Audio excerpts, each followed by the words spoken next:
Hello friends, ओम श्री गणेशाय नमः। जय श्री कृष्ण। आप सभी का स्वागत है आपके अपने यूट्यूब चैनल पर। फ्रेंड्स, आज हम आपको इस वीडियो में बताने जा रहे हैं साल 2025 की कार्तिक मास की भौमवती अमावस्या का शुभ मुहूर्त, दीपावली का शुभ मुहूर्त, भौमवती अमावस्या की पूजा विधि, महत्व, व्रत कथा और उपायों के बारे में। फ्रेंड्स, वीडियो शुरू करने से पहले आपसे रिक्वेस्ट है, अगर आप हमारे चैनल पर नए हैं और आपने अभी तक चैनल को सब्सक्राइब नहीं किया है तो प्लीज सब्सक्राइब कीजिएगा चैनल को, साथ ही प्रेस कीजिएगा बेल आइकन को, जिससे नए वीडियो से रिलेटेड नोटिफिकेशन आपको तुरंत प्राप्त हो सके।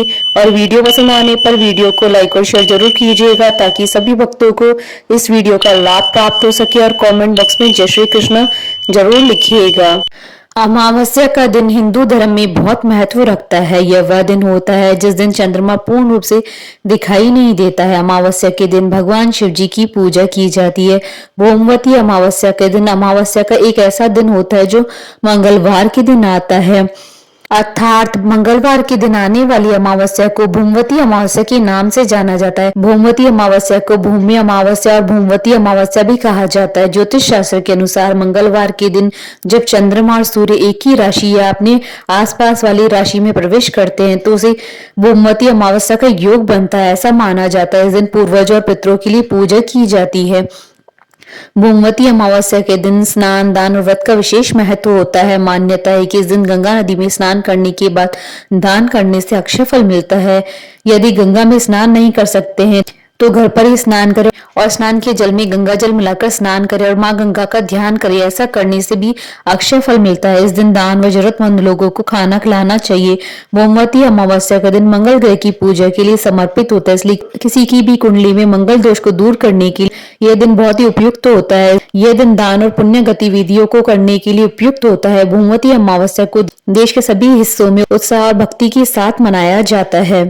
भौमवती अमावस्या के दिन पितरों की पूजा अर्चना करने से कोई भी पितृ ऋण से मुक्त हो सकता है और पितृ भी प्रसन्न होकर आशीर्वाद देते हैं। भौमवती अमावस्या के दिन पितरों के लिए तर्पण और पिंड दान करने का विशेष महत्व होता है। इस दिन मंगलवार होने के कारण हनुमान जी और मंगल देव जी की उपासना करना बहुत ही लाभकारी माना जाता है। कोई भी व्यक्ति कर्ज, बीमारी तथा भूमि भवन की समस्या तथा मंगल से संबंधित सभी समस्याओं से मुक्ति पा सकता है। हिंदू पंचांग के अनुसार साल 2025 में कार्तिक मास की दर्श अमावस्या 21 अक्टूबर 2025 मंगलवार के दिन है। मंगलवार के दिन आने वाली अमावस्या को भौमवती अमावस्या के नाम से जाना जाता है। वहीं इस बार दीपावली का पर्व 20 अक्टूबर 2025 सोमवार के दिन है। क्योंकि दीपावली का पर्व प्रदोष काल और निशिता काल के मुहूर्त पर निर्भर करता है, इसलिए दीपावली की कार्तिक अमावस्या 20 अक्टूबर 2025 सोमवार के दिन है और स्नान दान की अमावस्या 21 अक्टूबर 2025 मंगलवार के दिन है। कार्तिक कृष्ण अमावस्या तिथि प्रारंभ होगी 20 अक्टूबर 2025 को दोपहर 3:44 पर और कार्तिक कृष्ण अमावस्या तिथि का समापन होगा 21 अक्टूबर 2025 को शाम 5:54 पर। पंचांग के अनुसार कार्तिक मास की अमावस्या तिथि का आरंभ 20 अक्टूबर को दोपहर 3:45 पर होगा और अमावस्या तिथि का समापन 21 अक्टूबर 2025 को शाम 5:55 पर होगा।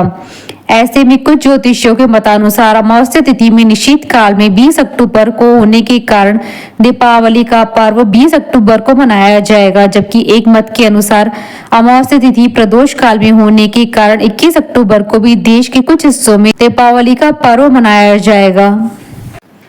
आप अपने क्षेत्र के अनुसार दीपावली का पर्व 20 से 21 अक्टूबर को मना सकते हैं, किंतु काशी पंचांग के अनुसार दीपावली का पर्व 20 अक्टूबर 2025 को मनाया जाना शुभ माना जा रहा है। फ्रेंड्स, अब आइए जानते हैं साल 2025 की दीपावली की शुभ मुहूर्त के बारे में और लक्ष्मी पूजन के शुभ मुहूर्त के बारे में। हिंदू पंचांग के अनुसार साल 2025 में दीपावली का पर्व 20 अक्टूबर 2025 सोमवार के दिन है। अमावस्या तिथि प्रारंभ होगी 20 अक्टूबर 2025 को दोपहर 3:44 पर। अमावस्या तिथि का समापन होगा 21 अक्टूबर 2025 को शाम 5:54 पर और इस दिन कुंभ लग्न की पूजा का मुहूर्त रहेगा दोपहर 3:44 से शाम 4:07 तक। कुल अवधि 23 मिनट है और वृषभ लग्न की पूजा का मुहूर्त रहेगा शाम 7:08 से रात्रि 9:03 तक। कुल अवधि 1 घंटे 56 मिनट और सिंह लग्न की पूजा का मुहूर्त रहेगा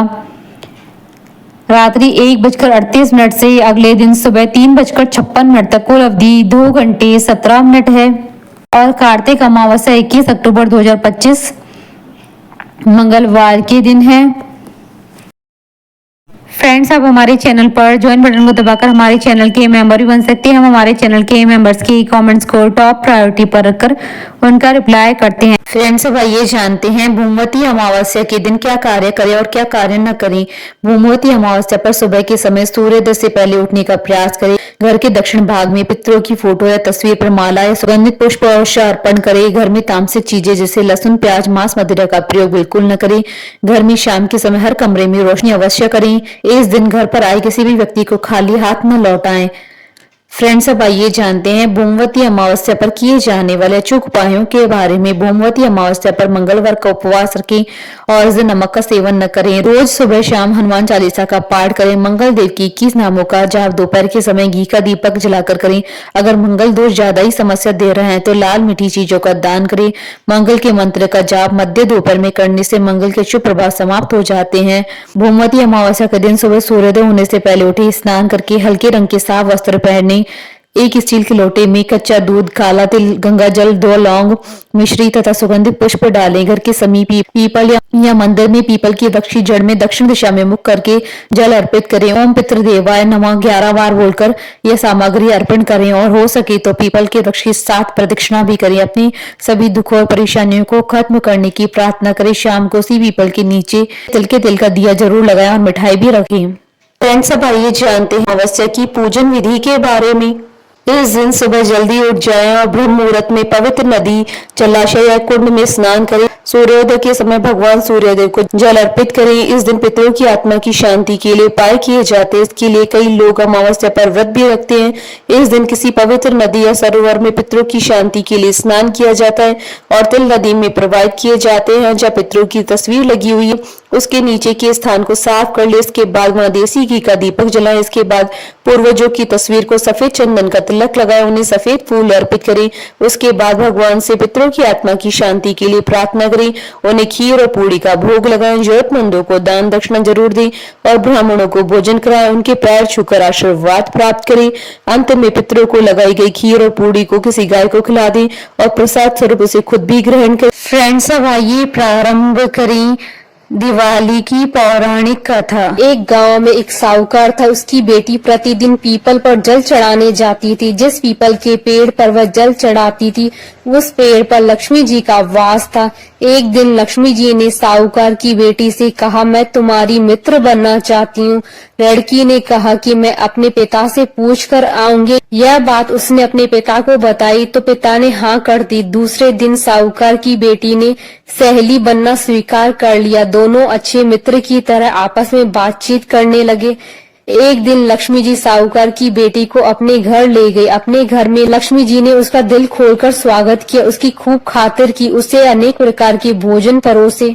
मेहमान नवाजी के बाद जब साहूकार की बेटी लौटने लगी तो लक्ष्मी जी ने प्रश्न किया कि अब तुम मुझे कब अपने घर बुलाओगी। साहूकार की बेटी ने लक्ष्मी जी को अपने घर तो बुला लिया परंतु अपने घर की आर्थिक स्थिति को देखकर वह उदास हो गई। उसे डर लग रहा था कि क्या वह लक्ष्मी जी का अच्छे से स्वागत कर पाएगी। साहूकार ने अपनी बेटी को उदास देखा तो वह समझ गया। उसने अपनी बेटी को समझाया, तू फौरन मिट्टी से चौका लगाकर साफ सफाई कर, 4 बत्ती के मुख वाला दिया जला और लक्ष्मी जी का नाम लेकर बैठ जा।